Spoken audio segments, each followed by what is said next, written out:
6장에서는 무너진 성벽을 완공하는 이야기가 있습니다. 이 느헤미야서는 13장까지 있는데 성벽을 무너진 성벽 140년 동안 방치된 성벽을 점점 세워가는 이야기가 있고 6장에서 그게 완공이 됩니다. 성벽은 보이는 겁니다. 뭐 거기에 흙으로 쌓고 또 연장을 또 가지고 와서 공사를 하는 보이지 않는 머티리얼 월드입니다. 그런데 8장에서 6장이 완공이 됐는데 8장에 와서는 보이지 않는 하나님의 음성을 함께 읽고 듣는 그런 장면들이 우리에게 집중적으로 보여지고 있습니다. 그리고 보이지 않는 그 하나님의 음성을 듣고 읽는데 사람들이 반응을 합니다. 리액션을 합니다. 그리고 변화가 일어납니다. 특별히 1절부터 18절까지의 말씀인데 두 부분으로 나눠 본다면 1절부터 12절까지는 시민이 깨어납니다. 백성들이 변합니다. 그리고 13절부터 18절에는 그 도시 안에 있는 지도자들이 대표자들이 변하게 되는 모습이 담겨 있습니다. 모두 다 이 두 그룹 다 보이지 않는 하나님의 음성을 듣고 나누는 과정에서 변화가 일어나죠.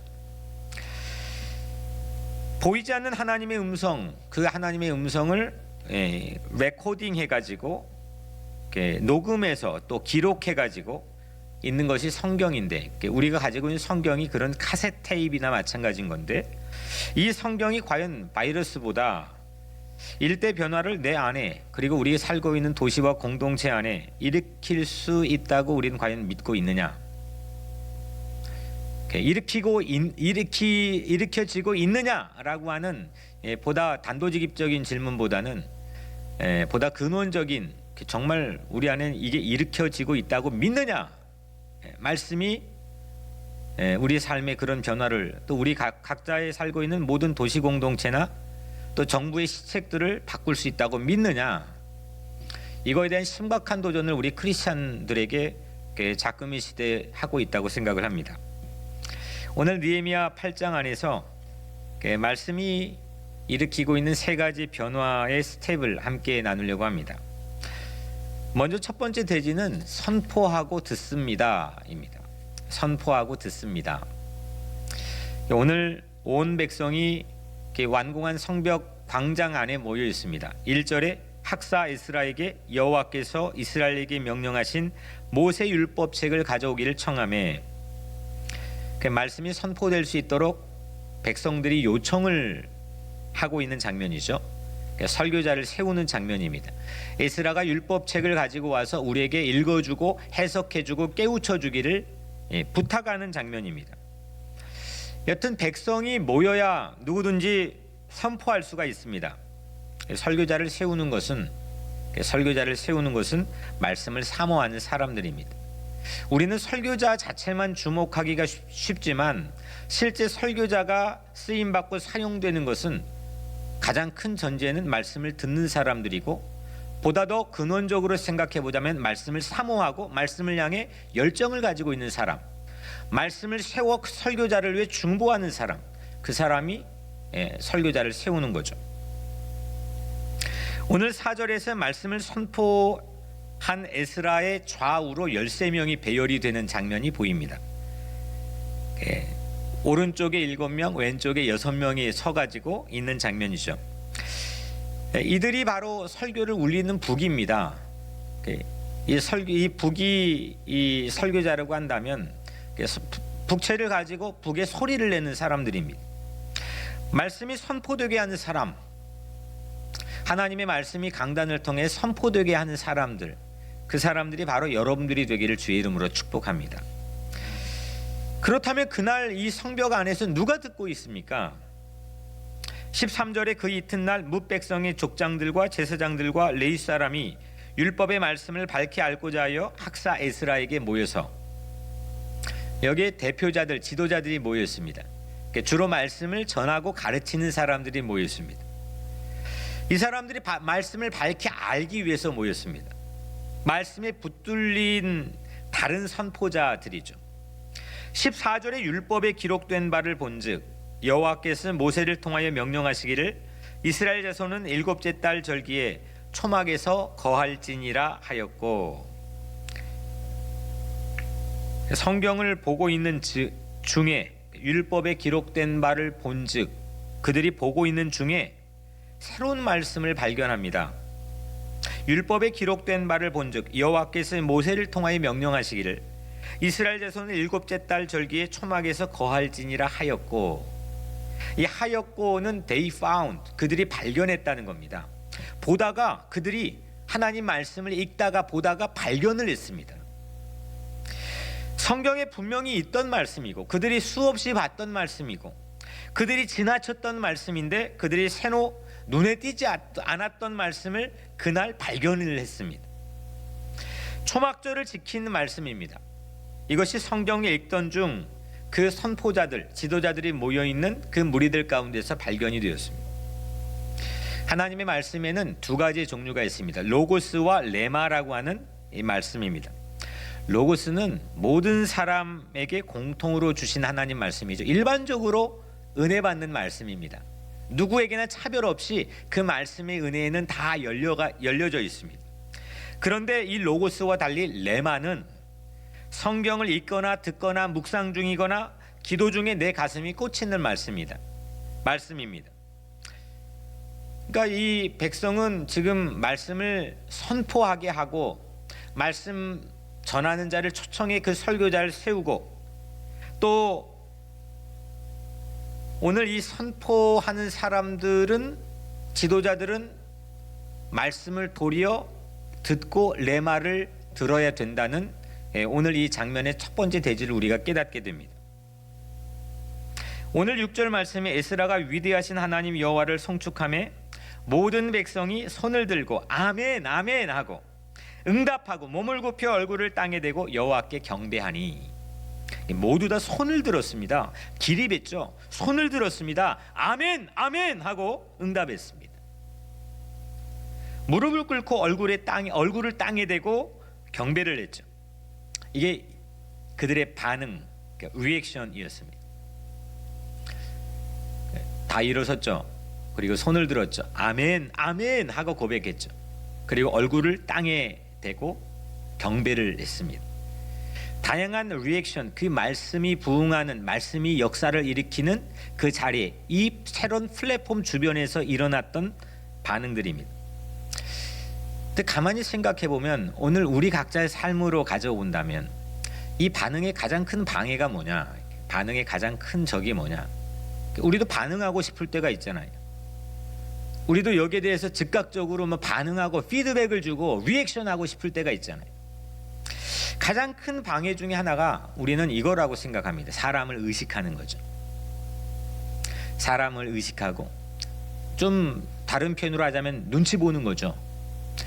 이게 동양 사람, 서양 사람, 또 흑인과 백인 이렇게 좀 문화에 따라 약간의 차이는 있지만 우리에게 이게 목회를 하면서 보면 우리 안에 우리가 리액션을 하는데 가장 큰 이 걸림돌이 되고 있는 부분이라고 생각을 합니다. 사람을 의식하고 주변 눈치 보면 반응이 어려운 거죠.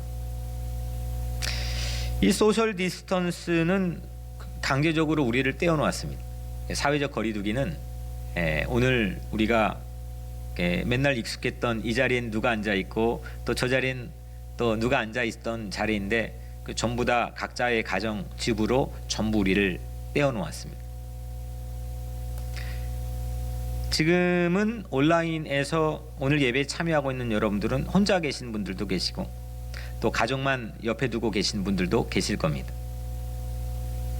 제 앞에서도 반응해줘야 될 성도들이, 우리 장로님들 또 우리 사역자들 예배팀들이 있긴 하지만 평상시에 이 반응해줬던 흥분하고 설레고 같이 열정을 표현했던 그런 성도들이 지금 보이지 않습니다. 그런데 바로 이때 이걸 우리는 위기라고 규정하고, 어제는 우리 뉴욕 스테이트에 중대 재난을 선포했습니다. 이 위기라고 생각하고 있습니다. 위기입니다. 그런데 이때 우리는 사람을 의식하는 걸 최소화시킬 수가 있습니다. 내가 사람을 의식하는 것 때문에 하나님에게 반응할 수 있는 여러 가지 제약과 한계를 가지고 있었다고 한다면 이거야말로 우리에게는 기회가 될 수도 있습니다. 말씀을 향해서만 우리의 리액션이 회복되고 살아날 수가 있는 거죠. 말씀에 매몰되고 집중되고 말씀이 아예 내가 붙들릴 수 있는 그런 삶이 될 수 있다는 겁니다. 왜 내가 하나님 이 보이지 않는 코로나 하나 때문에도 이 전 세계가 바뀌고 뭐 백악관이 들썩거리고 지금 안 바뀐 데가 없는 이 판국에 우리 보이지 않는 하나님이 실제한다고 믿고 있는데 왜 우리는 그거 자체에 대한 인식 자체를 잃어버리고 살고 있느냐 이거죠. 이게 제가 처음 들렸던 질문인데, 우리가 그 말씀에 몰입도, 그 말씀에 깊이 들어가는 우리 각자의 열정과 또 믿음과 신뢰, 사실 이게 매우 무너진 성벽과 같을지도 모르겠습니다. 우리가 밀접하게 붙어있는, 더불어 살아간다고 하는 하나의 어떤 큰 이 지구촌 아래에서 오히려 우리는 이쪽 저쪽 내가 함께 살아가는 사람의 문화나 익숙해져 있는 하나의 모습을 의식한 나머지 보이지 않는 하나님에게 내가 모든 것들을 포커스하고 내 모든 것들을 맡기고 의지할 수 있는 걸 상실해 버렸는지도 모릅니다. 오늘 진짜 여러분들 예배자 앞에, 오늘 유튜브 앞에 예배드린 여러분들 앞에 무소부재하신 어디나 계신 하나님이 여러분들 앞에 계신다고 정말 믿습니까? 정말 여러분들에게 매우 중요한 태클을 걸고 싶은 오늘 중요한 메시지는 그거 정말 우리의 그 힘을 믿고 있습니까? 그거 의식하고 인식하고 있습니까? 그 보이지 않는 하나님이 내 삶의 모든 걸 바꾸어 놓을 수 있다고 그렇게 생각하고 있습니까? 바꾸어지고 있습니까? 오늘 우리는 사회적 거리두기를 통해서 오히려 이렇게 생각의 전환, 이게 위기가 우리에게는 은혜의 기회가 될 수도 있는 거구나. 하나님이 뭔지 모르겠지만 우리는 우둔해 가지고 다 그 깊이 헤아릴 수는 없겠지만 하나님께서는 우리에게 새로운 은혜를 예비하고 있다고 하는 의미를 오늘 이 안에 깨달을 수가 있습니다. 7절 말씀에 그들에게 율법을 깨닫게 하였는데 8절에 백성에게 그 낭독하는 것을 다 깨닫게 하니, 깨달았죠. 이 사람들이 말씀을 듣고 깨달았습니다. 머리가 열린 거죠. 결정적인 반응입니다. 이 머리가 열린다는 것. 깨닫지 않고서는 그 사람이 늘 매너리즘에 빠져 있게 됩니다. 뭔가 새로운 모멘텀이 만들어지지 못하는 거죠. 그냥 익숙한 것, 내가 배워온 거, 내가 몸에 배어있는 거, 그걸로 살아가는 거지. 이 깨닫는 것, 이게 없으면, 거듭남의 순간이 없다면 우리는 착각하고 있는지도 모르는 거죠. 아주 결정적인 리액션입니다. 깨닫는 것, 머리가 열리는 겁니다. 지성이 반응하는 거죠. 성령께서 우리에게 주시는, 지식의 하나님께서 우리에게 주시는 새로운 지성이 반응하는 거죠. 9절 말씀에 백성이 율법의 말씀을 듣고 다 우는지라, 이번엔 다 울었습니다. 보이지 않는 하나님 앞에 이제 감성도 가슴도 열리고 리액션을 하기 시작합니다. 사모하는 백성들, 그 레마를 듣는 설교자가 이 플랫폼에 새로운 디스턴스를 조정하고 세우더니 이런 리액션들이 나타나기 시작합니다. 그랬더니 손과 발이 살아나고 머리가 열리고 가슴이 반응합니다. 15절에 또 일러스되 모든 성읍과 예루살렘에 공포하여 이르기를. 레마를 발견한 그들은 이 레마를 읽던 중에, 성경 읽던 중에 발견했죠. 또 일러스되 이건 프로클레임입니다. 입을 열어 선포하고 설교하는 거죠. 모든 성읍과 예루살렘에 공포하여 이르기를. 공포는 스프레드, 퍼지게 했다는 거죠. 퍼뜨렸다는 겁니다. 전했다는 거죠. 그러니까 이게 이 사람들이 리딩하다, 성경을 읽다가 발견을 했습니다. 그리고 입을 열어 선포했습니다. 그리고 그대로 순종해서 퍼뜨렸습니다. 여기 보니까 머리가 움직이고 눈과 가슴이 레마를 말씀을 체험했습니다. 이쪽 파트가 이제 레마를 체험하는 영역입니다. 그리고 입과 손발이 반응해서 움직입니다. 손발이 반응에 실천하고 순종했습니다. 그래서 그들은 새로운 삶의 열매를 맺게 됩니다. 이렇게 발견의 순종으로 인도하는 것, 이게 말씀의 능력이죠. 히브리서 4장 12절 말씀, 하나님의 말씀은 살아있고 활력이 있어 좌우의 날선은 어떤 것보다도 예리하여 혼과 영과 및 관절과 골수를 찔러 쪼개기까지 하며 또 마음의 생각과 뜻을 감찰하나니. 말씀은 활력, 운동력이 있다. 그래서 혼과 영을 움직여 발전하게 한다. 혼과 영은 보이지 않는 거죠. 보이지 않는 혼과 영이 움직여서 발견하게 합니다. 하나님의 말씀의 레마를 발견하게 하죠. 관절과 골수는 보이는 겁니다. 물론 신체 안에 숨겨져서 드러나 있지는 않지만 이건 전부 다 수술하면 보이는 거고 우리 신체 안에 있는 물질, 머티리얼입니다. 근데 이 관절과 골수를 보이는 걸 움직여가지고 순종하게 만듭니다. 이게 우리 각자 신앙 안에 있는 질서이고 하나님이 우리에게 주신 하나의 리액션, 반응하는, 말씀에 반응하는 방법들입니다. 그들이 손과 발을 어떻게 보이지 않는 말씀을 보이게 만들었느냐? 초막이죠, 초막. 15절, 너희는 산에 가서 감람나무 가지와 들감람나무 가지와 화석류 가지와 종려나무 가지와 기타 무성한 나무 가지를 가져다가 기록한 바를 따라 초막을 지으라. 초막은 광야 40년 동안 이동식 주택, 그러니까 temporary shelter입니다. 이게 초막입니다. 40년 동안 한 곳에 살지 못하니까, 정착의 집을 짓고 살지 못하니까 이동식 쉘터를, 임시 피난처를 만들어서 그들은 하나님의 보호하심을 받고 40년 동안 살았는데 이걸 기념하는 게 초막, temporary shelter입니다. 아무리 험난한 광야였어도 40년 이 생존의 증거품, 우리 살았지 않느냐, 우리 서바이벌 했지 않느냐, 이렇게 보여주는 증거품이 바로 초막이었습니다. 근데 그거를 그들이 포로로 끌려가면서 그 뒤로 전부 다 까먹었습니다. 전부 다 잊어버렸습니다. 140년 동안 중지되었습니다. 초막절 절기 지키지 않았습니다. 보이지 않는 하나님의 손길, 광야에서도 버티고 생존하게 만들어줬던 그 손길인 초막, 그 초막을 그들은 잊어버렸습니다. 그런데 오늘 그들이 손과 발로 초막을 짓고 리액션, 말씀에 대한 반응을 하기 시작했습니다. 16절, 백성은 그들이 산에 올랐고 나뭇가지를 주워왔고 예루살렘의 성벽 안에 지붕, 들, 성전, 광장에 나뭇가지로 초막을 지었습니다. 보이지 않는 하나님의 보호하심, 그 보호하심에 반응을 한 거죠. 오늘 이 도로를 보니까, 뉴욕에 있는 도로를 보니까 온 도로가 한산한 광야와 같습니다. 차가 별로 다니지 않습니다. 텅텅 비어 있습니다. 자택 대피 명령으로 교회조차도 비웠습니다. 웬만한 곳들이 전부 다 비어 있습니다.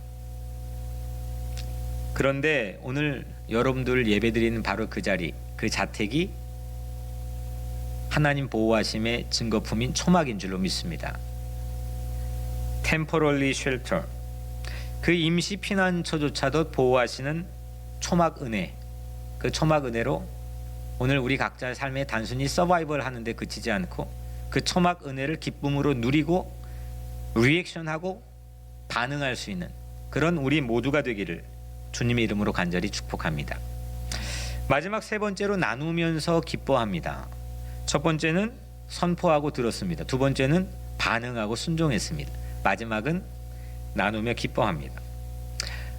말씀과 반응, 이 첫 번째, 두 번째 대지로 인해 두 기둥이 세워졌죠. 선포, 말씀과 반응, 리액션, 이 두 가지의 축이 우리 상당히 중요한 신앙의 축인 거죠. 이게 무너져 있으면 이 되지 않습니다. 될 수 없습니다. 이건 그냥 해석이 아니라 성경에서도 교회 역사 안에서도 안 되는 겁니다. 두 기둥이 세워지니까 어떤 결과가 자연적으로, 자발적으로 일어나냐면 사람들이 변하기 시작했습니다. 성벽은 지어서 외관은 변했는데 도시에 있는 그 성벽 안에 사람들이 과연 변했느냐? 근데 오늘 말씀 안에서부터 이후에 이어지는 13장까지의 말씀으로 이어지는 모습들, 그 안에 있는 컨텐츠만 바뀐 게 아니라 그 안에 걸어다니는 모든 사람들이 새롭게 바뀌었습니다. 10절에 너희는 가서 살진 것을 먹고 단 것을 마시되 준비하지 못한 자에게는 나누어 주라. 이 날은 우리 주의 성일이니 근심하지 말라. 여호와로 인하여 기뻐하는 것이 너희의 힘이니라. 아멘. 그들이 양식을 준비하지 못한 사람에게 나누었습니다. 아니, 말씀 들으러 왔는데 양식이 없던 거죠. 그 사람들에게 함께 나누었습니다. 코로나 위기에서 어제 영국 BBC 방송에 이 매우 중요한 탑 기사로 한국 국민만, 이 코로나 위기에 전 세계 한국 국민만 사재기를 하지 않았다는 기사가 나와서 정말 뿌듯하게 읽었습니다. 이게 대단하다. 물론 거기에 대한 이 분석을 이렇게 했더라고요. 우리나라는 남북 분단이 70년 이상의 외관에서 보기에는 이 엄청난 긴장인데 그들은 일상으로 살고 있었기 때문에 이런 걸 잘 대처할 수 있었다. 우리를 잘 몰라서 그런 거죠. 이게 웬만한 위기 앞에서 우리는 이렇게 냄비근성이고 우리 자꾸 우리 자체를 비하하고, 특히 우리 이민 사회에서는 많이 듣게 됩니다. 남들, 이 백인들 또 주류 사회는 월등하고 우리는 하잘 것 없는 것이 당연한 것처럼 자녀들 앞에서 얘기하고, 또 우리 교우들끼리도 얘기하고, 그러면서 또 그들은 비하하고, 이게 가장된 열등감 속에 살고 있는 모습일지도 모르겠습니다. 그런데 결코 우리 민족이, 하나님께서 선택하시고 사용하시는 우리 민족이 어떤 면에서나, 우리는 배그 민족입니다. 반만년 역사 동안 남을 침범해 본 적이 1960년대 베트남 전쟁 딱 한 번 있고 한 번도 누구를 침범해 본 적이 없습니다. 평화를 사랑하는 민족입니다. 엄청난 컨텐츠를 가지고 있는 민족입니다. 그거 없이 이 짧은 기간 동안 하나님 믿는 속도, 하나님의 교회들이 이렇게 흥왕하고 부흥하는 것 설명할 길이 없습니다. 말씀의 은혜를 받고 반응하면 우리가 이렇게 하나님의 진리를 듣고, 이게 막 우리가 온몸 보이는 것 보이지 않는 것이 반응하기 시작하면, 혼과 영뿐만 아니라 관절, 골수, 손발이 이렇게 막 반응을 하기 시작하면 우리 사재기 하는 걸로 쉽게 불안을 밀어내려고 하지 않죠. 가만히 이게 저도 저희 플로리다 목회할 때 우리 미국 성도님들 가정에 가면은 이게 한국 사람과 비교가 되지 않을 정도로 어마한 것을 쌓아 놓습니다. 이게 문화, 습관입니다. 미국은 제가 또 살았던 영국보다 훨씬 더 풍요합니다. 비교가 되지 않을 만큼 풍요합니다. 너무 우리는 거기에 익숙해 있습니다. 이게 만약에 조금 비어버리면 마치 우리가 죽을 것처럼 불안해하는 그런 분위기에 살고 있습니다. 또 나는 괜찮은데 옆이 불안해하면 나도 같이 불안해합니다. 불안의 씨앗이, 불안의 요인이 과연 무엇인지 물어보지도 않고 그냥 같이 불안해합니다. 불안이 나를 삼켜버립니다. 누가 말했기 때문에 불안합니다. 내가 불안을 느꼈기 때문에, 체험했기 때문에 불안한 게 아니라 누가 말했기 때문에 불안합니다. 불안의 정체가 없습니다. 물론 매우 위급한 시기인 것은 사실입니다. 하지만 우리는 이 말씀의 진리의 은혜를 받고 반응할 수 있는 사람들이라고 한다면 우리는 매우 수준 높은 그런 삶의 모습을 보여주는 시기여야 된다고 생각합니다. 1980년 광주 민주화운동에서 엄청난 사람들이 죽어가고 억울한 아비규환이 펼쳐지는 그 현장에서 어떠한 사재기도 없었고 누구도 강도가 없었고 그들은 한 몸이 되어서 그 어려움을 극복했습니다. 우리는 예수 믿는 사람들 아닙니까? 우리는 하나님의 말씀의 진리를 믿고 의지하고 그 말씀에 반응하는 사람들 아닙니까? 생각지도 않는 상상을 초월하는 희생을 지금 전 세계가 치르고 있지만 그 희생과 바꿀 수 있는 어떤 가치도 세상에 사실은 없는 거지만 우리가 언젠간 반드시 하게 될 리턴의 시간에 나는, 우리 가정은, 우리 교회는 어떤 모습으로 리턴할 건가? 나눔의 기적, 사랑의 기적, 이것이 복음입니다. 소셜 디스턴스 상황에서 우리는 무엇을 나눌 수 있느냐? 오늘 이 시간에는 우선 오늘 자택에 예배드리는 것도 상대 지켜주는 거죠. 이 도시 공동체 지켜주는 거고 배려하는 겁니다. 심각하게 고민하고 고려하면서 우리는 어려운 결정도 내렸습니다. 중요한 나눔이죠. 보고 싶다고 다 보고 하고 싶다고 다 해왔는데 이제 억제되는 상황에서, 강제되는 상황에서 우리는 참다운 나눔을 배울 기회를 얻게 되었습니다. 사랑하는 여러분, 이 온라인이라고 하는 플랫폼, 이 플랫폼을 기회로 삼아서 새로운 말씀을 듣고 새로운 말씀을 세우는 그런 은혜가 있게 되기를 축복합니다. 뒤바뀌고 멀어졌던 이 말씀의 디스턴스, 그냥 말만 해버리고 설교자는 말을 판매만 하고 또 듣는 성도는 그걸 구매만 하고 아무 사건도 아무 역사도 기대하지도 않고 일어나지도 않았던, 뒤바뀌어 버렸던 그런 상황을 우리는 다시 그 제자리에 돌려놓아서 이 새로운 사회적 거리두기의 이 시기에 우리는 이 영적인 이 디스턴스를, 이 말씀과의 디스턴스를 다시금 재조정하고 다시금 세우는 은혜가 있게 되기를 주의 이름으로 축복합니다. 그래서 말씀에 반응하고 순종합시다. 사회적 거리두기를 기회로 삼아서 하나님 말씀에 더 몰입하고 반응합시다. 다시 말씀, 우리 안에 다시 말씀이 회복될 때, 그 다시 말씀이 우리 안에 회복될 때 우리는 다시 복귀할 때 사랑하고 성숙하고 나누고 하나 될 수 있는 새로운 공동체와 인생이 될 줄로 믿습니다.